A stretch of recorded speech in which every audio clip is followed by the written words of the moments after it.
internationally, the ban has been challenged in courts, right? So there is a provision for Indian athletes to go to court and challenge a ban that has resulted due to a gender test. Now, for whatever reason, due to a lack of awareness or lack of resources, it does not happen in our country. It's not happened at a national level. A lot of people might think that the supportive husband is a cliche now, addressing the fact that while there are male allies to this very strong female protagonist, they're never overpowering the story. Hello, Aniruddha. Thank you for taking the time out and joining us today at the Quint. Hi, Aishwarya. Thank you so much for having me here, and no problem at all. The movies come out, and I'm happy to hear things about it and talk about it, wherever possible. So, And I think it is the most watched film this week, one of the most watched films this weekend. So, well, it was a pretty good weekend when you see it from a filmmaking point of view.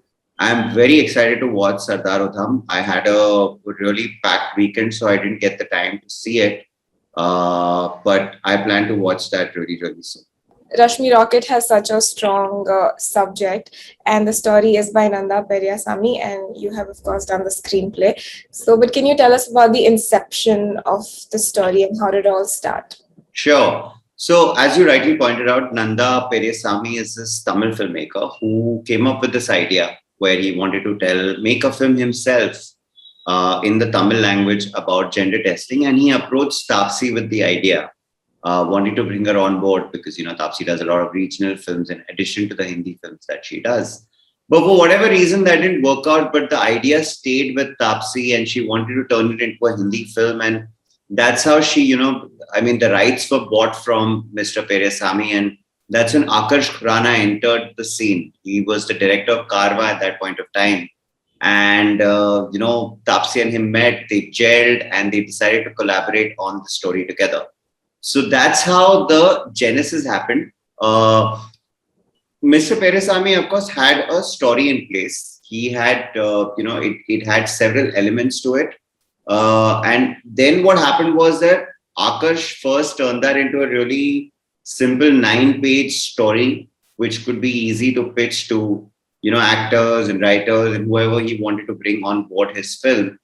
So what I did was that I just used that 9-pager, which was already a curtailed version of the whole story. And like I said, there were several elements, and we felt like we needed to first start by cutting things out that we felt would not be necessary in the storytelling process. So we did a little bit of that, and then I took about 2 months. I told Akash that I had a certain idea of how I wanted to tell the story. So even before I started writing the screenplay for about a couple of months, I just took, that 9-pager, and I, did a whole lot of research on, in terms of what I wanted to tell, and went back with a sort of 40-page detailed storyline, which then became the basis for the screenplay that was eventually written. So that was the genesis of the writing process, so to speak. So, when we think of sports films, naturally sports biopics come to our mind because there just have been so many in the recent few years. But since this is not a biopic and Rashmi is a fictional character, you didn't have to stick to an already existing or celebrated personality. So how did you go about creating your protagonist? So, the whole idea was that, I don't really think of Rashmi Rocket as a sports film to begin with, which is why I don't feel like we had to stick to any sports biopics formulae in any way whatsoever. And I've loved the fact that a lot of reviewers and critics have picked on that. I think people went in with a certain expectation of the film, and they've come out. Some of them have, been disappointed as a result of it not being what they expected, and that's perfectly fine. But by and large, people have been taken pleasantly surprised, and they've really enjoyed the fact that at the end of the day, sports is just a backdrop, right, to tell the bigger story of gender testing. Now, there are always various ways to tell a story. You could use the courtroom setting was picked because we felt that it would be the most ideal place to be able to break down the concepts of gender testing which a lot of audiences are not familiar with, you know. So that was one of the decisions that we took very early on in the story. Secondly, we also feel that it's really weird because during my research, I found out that internationally the ban has been challenged in courts, right? So there is a provision for Indian athletes to go to court and challenge a ban that has resulted due to a gender test. Now, for whatever reason, due to a lack of awareness or lack of resources, it does not happen in our country. It's not happened at a national level yet. So while we told a very fictional story, so that entire bit of Rashmi Veera taking the entire association to court was fictional because it has never happened in India. It's not like it was not rooted in reality. So to answer your question, while creating Rashmi's world, right, or her character, or her upswing in the sports world, all of that was done as a setup for what was to follow. So a lot of times what you saw in the first act is done for there to be a drop, and then the athlete, usually in our sports films, then has to goes through a period of self-doubt, or sort of feeling really low in their careers and not feeling their best, and then they work themselves up again, and so that's the classic graph. Here the drop was not followed by Rashmi pulling her socks up and becoming a better athlete, because her talent was never in question. Right. Her brilliance as an athlete was never in question. This is about her getting justice and lifting the ban and then running again.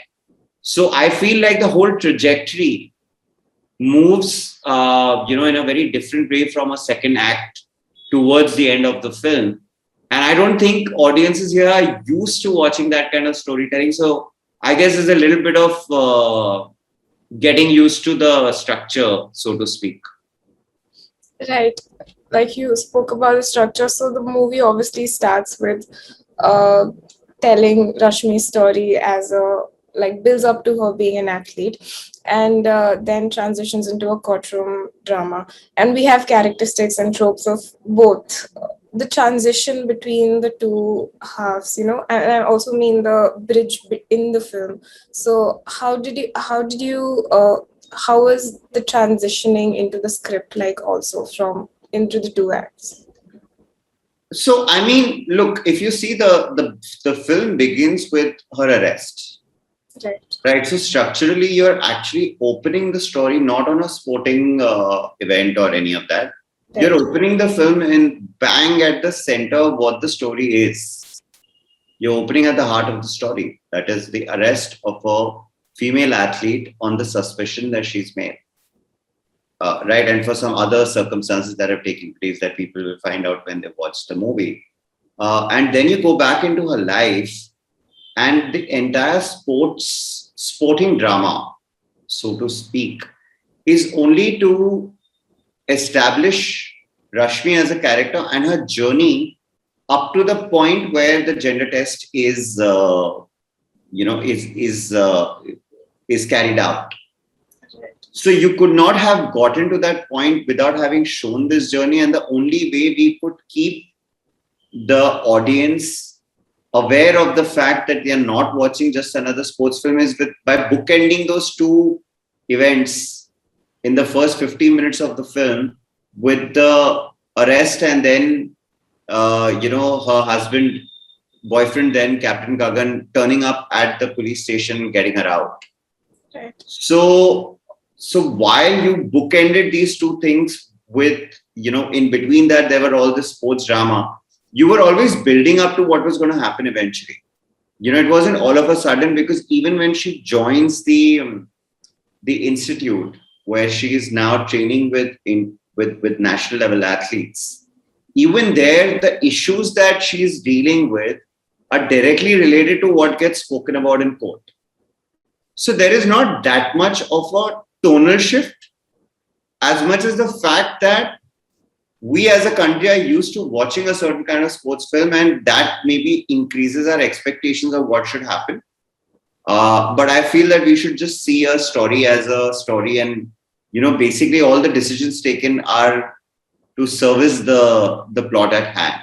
Coming to the characters, I think the relationship between Tapsi and Priyanshu's character, which is Rashmi and Major Thakur, is one of the most charming parts of the film. So, what did you want their relationship to unfold like, and also in a way as to not overpower Rashmi's journey or the larger conflict in the film? The best among the best reviews that I have been reading about the film over the past 3-4 days, the ones that I love the most are where you have critics addressing the fact that while there are male allies to this very strong female protagonist, they're never overpowering the story. Yeah. Right? A lot of people might think that the supportive husband is a cliche now, because you've seen that in Panga, which came out last year. Although when we started writing the film, Panga hadn't come out yet. Right. But the idea was really very simple, that we also have a certain way of how we project a soldier in our films. An army man has a certain way of being portrayed on screen. We wanted to ensure that the relationship becomes a bridge. Since you asked me about the bridge between athletics and his character is a massive catalyst in her sort of realizing her true potential, and then he becomes this really silent but strong support system for her. So the idea really was to create a relationship over there that would motivate the protagonist in every way whatsoever, but every decision that she takes in the movie, in the story, is her own. So he's just a guy. It's almost like any healthy relationship should be, because when you're a married couple, or when you are in a relationship with somebody and you face a difficult situation in life and you want that person's feedback, there are two ways to do it, right? The person just tells you what to do, or the person just gives you a certain perspective, and then based on that perspective you take a decision on whether you want to go ahead with a certain thing or not.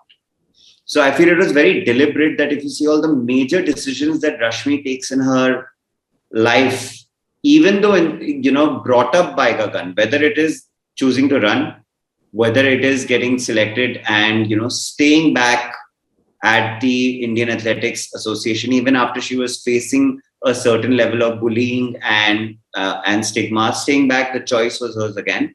Or whether it was to take the federation to court, or even, well, I don't want to give the spoiler away, but something that happens at the end of the film. So essentially all these decisions have been discussed with your better half.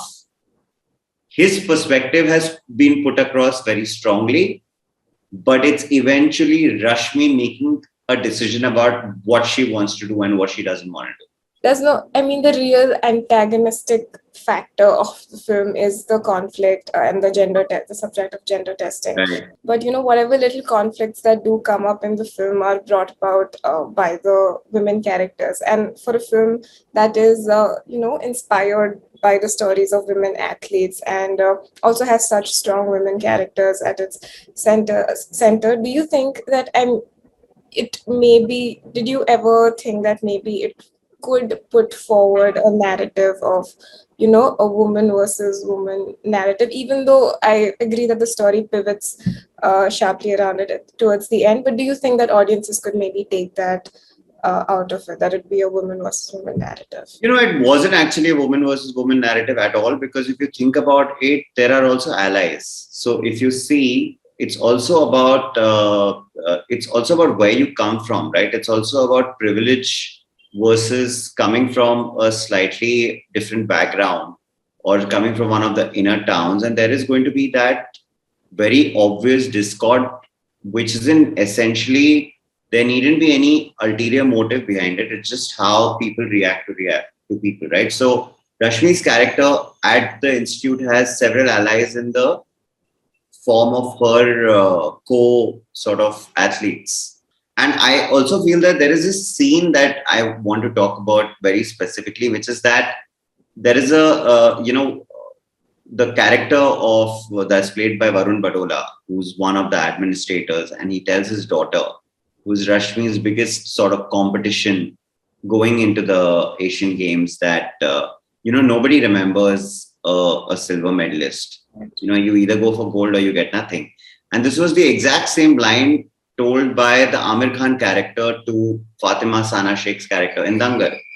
Now you see, it's two different sets of parents putting a certain level of pressure on their child to perform brilliantly or to motivate them or whatever you want to call it. But given the two different contexts within which it is delivered, the meaning of the scene changes. So while in Dangal you are seeing that as in a very positive light of a father trying to motivate his daughter to excel at sport, and he's doing it well. Here there is almost a level of fear coming in the way he's instilling it in his daughter. So given the father-daughter equation in the film, it was very natural for that girl to feel threatened by the arrival of a Rashmi, which is what you also see in the sequences at the Asian Games, that in spite of whatever differences they might have, they eventually work together as a team. And so I think for me, that was the bigger takeaway than there being women antagonists, so to speak, in the first half. As much as I love the performances of Abhishek and Priyanshu and also their characters, but the rightest elements of the story are those two male characters. And there have obviously parallels been made of the film with Pink and there being a male savior. And I do understand the story still remains about the conflict and gender testing. So how would you react to those arguments of there being a male savior in films? No, so I think it was very deliberate. I'll tell you how things were done differently. Firstly, in the early draft that I had received, she had both her parents alive, right? And her bond was stronger with her father. Okay, and that reminded me heavily of the conflict in Maricom, of the conflict in Dangal, where the athlete is always, her decisions in life are always driven by what her father says or does or instills in her. So it was a very, very conscious decision to turn Supriya Pathak's character into this matriarch who not just Rashmi, but everybody is looking up to. When it comes to the courtroom drama, right, we thought about this exact same conversation was had, that we did not want an Amitabh Bachchan-like character to turn up on the scene and you say that, okay, fine, now she's going to get justice. Abhishek Banerjee's Ishit is the underdog, right? He's the most unlikeliest guy to get her any kind of justice. He's better on the years. He's passionate about what he's doing, but he's never really, turned up in court and defended anybody at all. It's her choice to go with him due to the passion that he shows towards the case. And if you see that there are you're intercutting between the court scenes and him having conversations with Rashmi about how to go about the case. So even there, she's not just a silent, mute spectator who's just sitting back and waiting for justice to be given. When he comes up with an argument, again, we are going in spoiler territory, so I don't want to talk about it, but there is a little thing that happens at the end of the third act where he comes to Rashmi and says that, this is great, we'll use this in court. She turns it down. So you see in the entire power dynamic, she's the one with the agency. You might have had a male lawyer representing her in court, but I don't think that automatically makes him a savior. The decision for whether the ban has to be lifted or not rests with the judge, played by Supriya Pilgaonkar. So you see, if you're talking about gender dynamics and, there are various ways to look at it. I think that's a more productive and a better way to deal with the problem than to I think otherwise we're dealing with extremes. We don't want to go from one extreme of the man being the savior to another extreme of there being a world where men don't exist, because that's not reality. But within the framework of that world, how much agency we give our women characters is what really defines the outcome of the story, right? So I would say that was my approach to writing the characters and the screenplay of the film. Finally, the film is talking about such a strong and gripping subject, and one that hasn't been done before, at least in my memory. I don't think there has been an Indian film talking about gender testing. So, as intense as the subject is, the film is also entertaining and accessible. But do you think one comes at the cost of another, and how do you strike a balance between complexity and mainstream accessibility? No, I don't think so. I think every writer, every filmmaker, every storyteller has a choice. Every story can be told in 10 different ways. All right. And anybody will tell you that. Could we have made a really solid 85-minute dark drama about the implications of gender testing on women and the mental toll it takes on them? Yes, we absolutely could have. Would we have wanted to deal more on the mental side of her, of her trauma? Absolutely. But was that the film we set out to make? Is the question you need to answer. The idea really was that there is this law available. There is this option available for anyone who's ever been asked to go through a gender test. A is to challenge it, right? You can do it through the association means. Yes, the law book will tell you that if your testosterone level is high, you must be banned. But can you not challenge that law in court? Absolutely not. You can. And for us to be able to illustrate that, we needed a certain, like you pointed out, we wanted to make the film accessible. Right. We also wanted to give the audience the feeling of watching an uplifting sports film and then shock them out of it. And give that drop of how scarring a gender test can be. And then once again move towards us, about us. Because at the end of the day, we were very clear of the fact that Rashmi hasn't done anything wrong. She's not been injected with extra testosterone. She's not, she's not doing, this is part of her genetic makeup, right? So we were very clear about the fact that how much of a victimization did we want to portray on screen? You can call it that, it's a very mainstream thing to make her almost heroic like. And I think that was very deliberate. We do that with male protagonists in our films all the time. And so to answer your question, balancing it is the craft.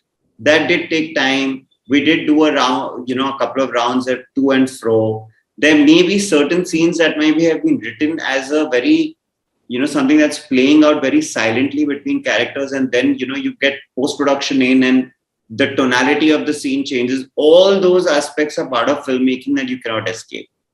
But having said that, we set out to make a film that would reach out to the largest number of people.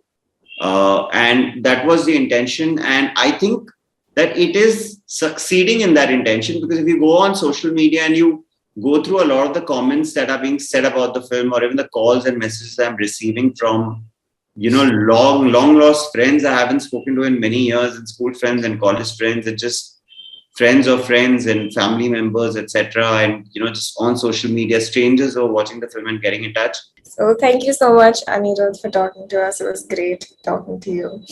And thank you, Aishwarya. Ahead with your stories and Rashmi Rocket too. Thank you.